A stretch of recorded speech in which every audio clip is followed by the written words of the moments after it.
का बतावा कौन दिक्कत?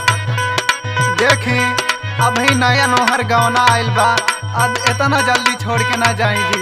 बिना कमाए पेट भरी तू ना जान बाड़ू। तस सुनी हमारे को बात। बोला। देखी हमारा सोना चांदी गहना ना चाहिए, बाकी रउआ हमार सोझा रही इतने हमारा बहुत बा। अरे रे खर्चा चली।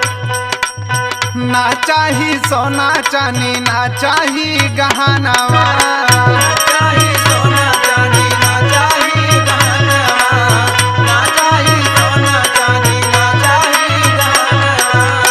ना चाही सोना चांदी ना चाही गहनावा सैया ना चाही गहनावा। बस रहती राजा हमारे आँखी के समानावा,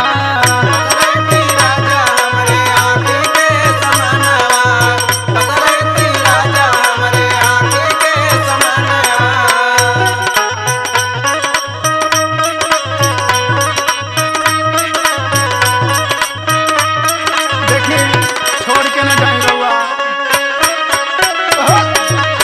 क्या बात है?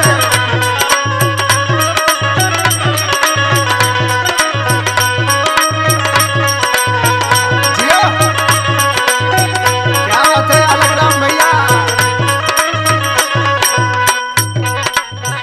हे राजा जी का है? सुनत हवा? हाँ बोला।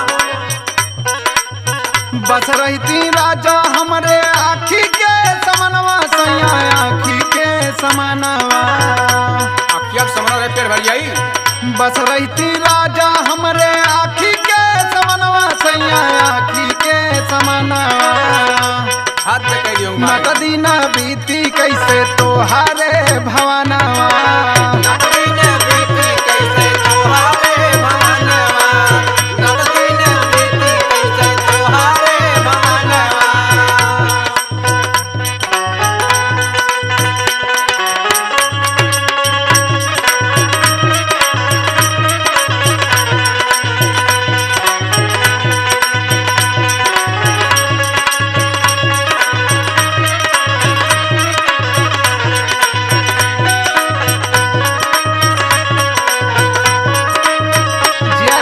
भैया।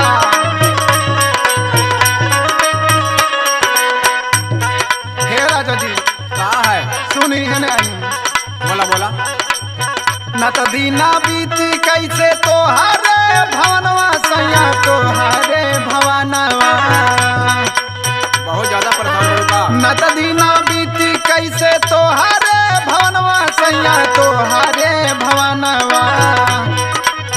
राउर बिना सुना लागे घरावा अंगनावा,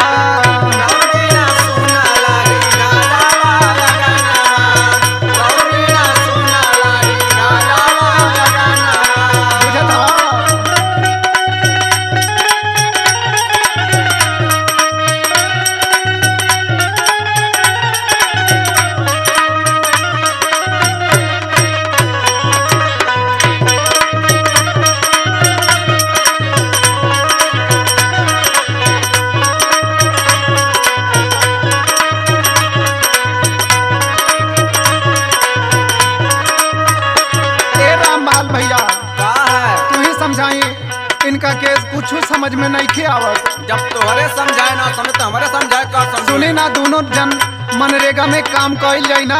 हाँ बिल्कुल। तो दोनों जन के जिंदगी कट जाई। बिल्कुल कटी काहे कटी भाई ना सुनी ना। बोला बोला। राउर बिना सुना लागी घरावा अंगनवा सैया घरावा अंगनवा। राउर बिना सुना लागी घरावा अंगनवा सैया घरावा अंगनवा।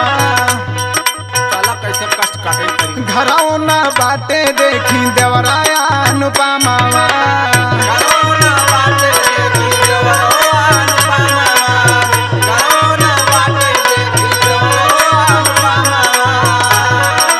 अरे अनुपमा ना बाटे अमा बहुत बढ़वे के काहे परेशान हो? घराओ ना बाटे देखी देवराया अनुपमावा सैया देवराया अनुपमावा। राउर बस रही हमारे आँखी के समानवा।